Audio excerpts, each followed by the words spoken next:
ternyata kalau Anda mau sukses di dalam startup, nomor satu adalah timing. Jadi bukan masalah modal, modal nanti ya yang kelima begitu.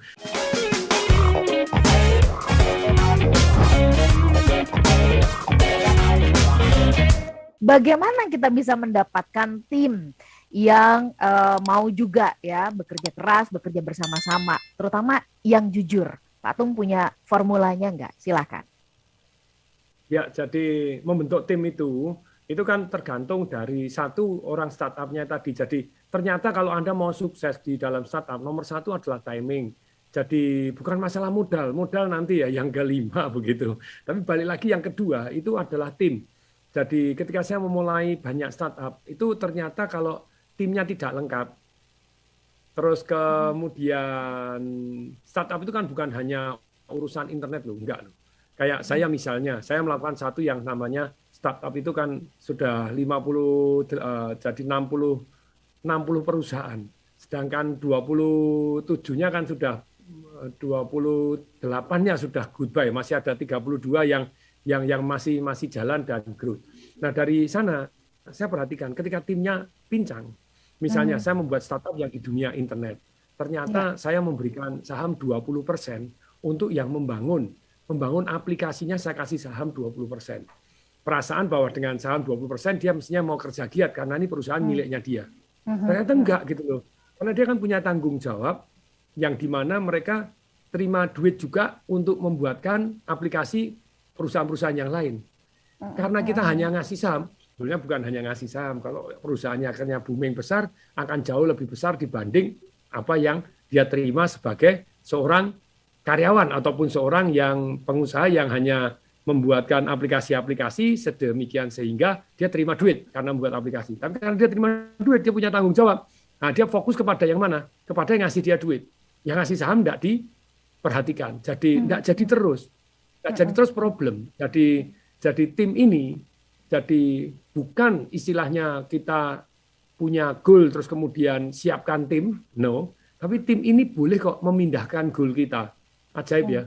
Jadi kayak saya tim di Wakuliner. Wakuliner itu kan kita adalah perusahaan catering yang satu terbesar di Indonesia saat ini, gitu ya.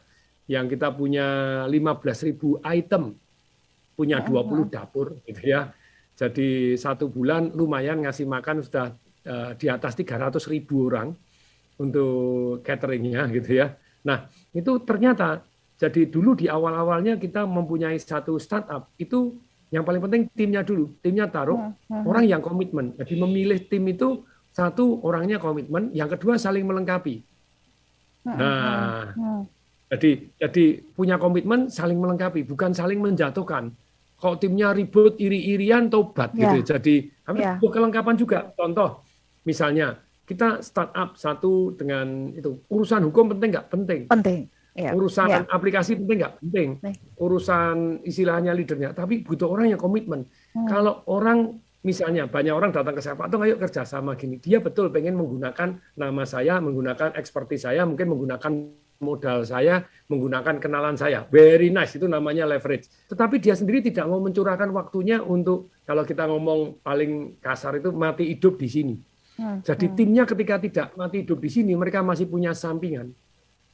Saya punya hemat.com zaman dulu gitu ya. Yang pimpinannya kita bayar, tapi dia bayarannya kelihatannya walaupun sudah lumayan menurut kami, tapi berkurang. Jadi sibuk jualan komputer, jualan A, B, C, D, E, G, ya susah, tidak konsentrasi di sana.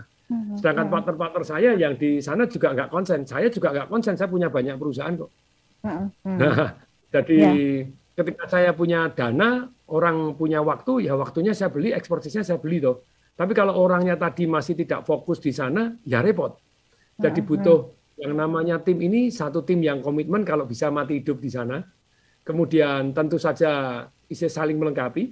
Yang ketiga, tim ini harus bisa dipercaya. No trust sudahlah, habis semuanya gitu. Jadi tim ini, Anda tahu kurang di mana. Misalnya, Anda mau kerjasama dengan si A, si B. Anda kurang apa? Mereka bisa melengkapi enggak? Bukan hanya pertemanan. Pertemanan boleh nggak usaha untuk berteman? Boleh, tapi tujuannya memang untuk berteman, bukan untuk berbisnis bersama-sama. Kalau mau sukses usahanya, ya harus melengkapi ilmunya.